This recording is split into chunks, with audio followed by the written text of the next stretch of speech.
दोस्तों, आज की कहानी है बहुशाला की नई इसे समझदारी कहते हैं। दोस्तों, कहानी शुरू करने से पहले अगर हमारे चैनल को सब्सक्राइब नहीं किया हो तो कर लीजिए ताकि आपके पास पहुंचे हर रोज नया वीडियो।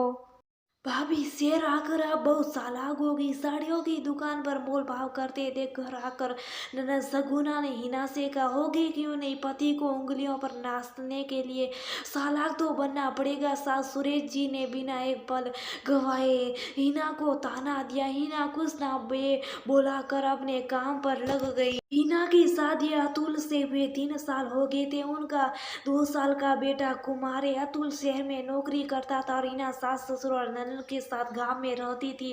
कुमार स्कूल जाने लायक हुआ तो अतुल हिना और बेटे को शहर ले जाने की जिद करने लगा, क्योंकि गांव का स्कूल बहुत दूर था और वहाँ कंप्यूटर और पढ़ाई से संबंधित अन्य सुविधाएं नहीं थी।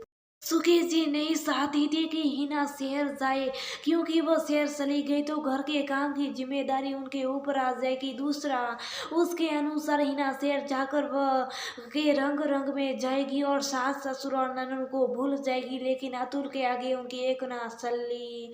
मजदूरी में सही वो हिना और कुमार को शहर भेजने के लिए तैयार हो गई।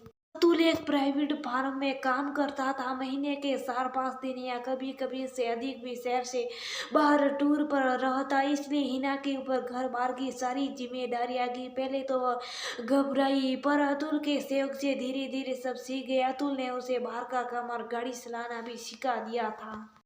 2 महीने बाद सकुना की शादी थी, जिसकी खरीदारी करने वहाँ बेटी बेटे के पास शहर आए थे।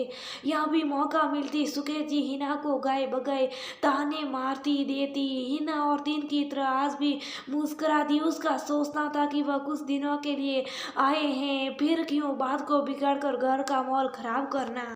लेकिन इस बार अतुल को लंबे टूर पर जाना पड़ा और सारी खरीदारी की जिम्मेदारी हिना पर आ गई।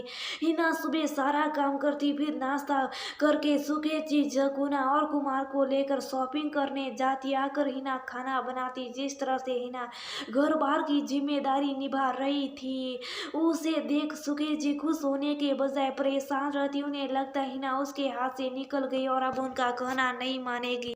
माँ जल्दी करो ना, आज शादी का लहंगा खरीदना है। तैयार होकर कमरे से बाहर निकलते हुए सगुना बोली, हो रही हूँ बाबा, बस नहा कर आती हूँ, कहती हुई जल्दी जल्दी बाथरूम की ओर गई। हे राम, जोर से किसी चीज के गिरने की आवाज आई। क्या हुआ? हिना और सगुना बाथरूम की ओर दौड़ी।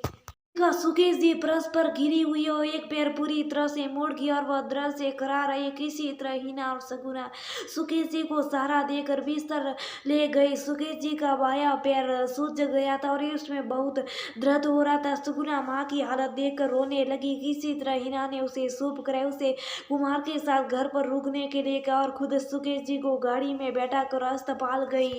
डॉक्टर ने सुकेश जी का पैर देकर जल्द से जल्द ऑपरेशन करने की सलाह दी।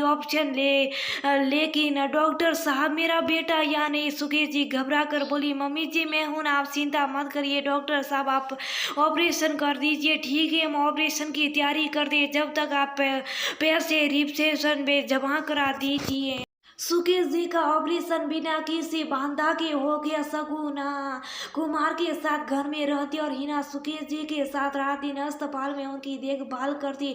सुकेश जी देख रही थी कि कैसे हिना बिना झिझक और परेशानी के अस्पताल में डॉक्टर से बात करती, बिल भरती और दवाइयाँ लाती, समय पर दवाइयाँ देती। 3-4 दिन बाद सुकेश जी को बेड रेस्ट की हिदायत दे के साथ अस्पताल से छुट्टी मिल गई।